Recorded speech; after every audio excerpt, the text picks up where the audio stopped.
சுரதா அவர்களின் இயற்பெயர் என்னன்னா ராஜகோபாலன்.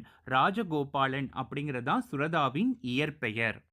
ராஜகோபாலன் அப்படின்ற இயற்பெயர் கொண்ட சுரதா பாரதிதாசன் அவர்கள் மீது கொண்ட பற்றினால் தனது பெயரை சுப்புரத்தினதாசன் சுப்புரத்தினதாசன்னு பேர் மாத்திக்கிட்டாராம். சுப்புரத்தினதாசன்னா சுப்புரத்தினத்தின் தாசம். சுப்புரத்தினம் யாருங்க? பாரதிதாசன் அவர்களின் இயற்பெயர் தான் சுப்புரத்தினம். ஸோ பாரதிதாசன் மீது கொண்ட பற்றினால் இவர் தன்னுடைய பேரை சுப்புரத்தினதாசன் வச்சுக்கிட்டாரு. இப்போ இந்த பேர் ரொம்ப பெருசா இருக்குல்ல, அதனால அதை அவர் சுருக்கி சுரதா சுரதா சுப்பு அதுல வர சு, ரத்தினம் அதுல ரா, தாசன் தா.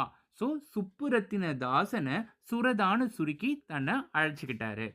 இவருடைய சிறப்பு பெயர் என்னன்னு கேட்டா உவமை கவிஞர். உவமை கவிஞர்.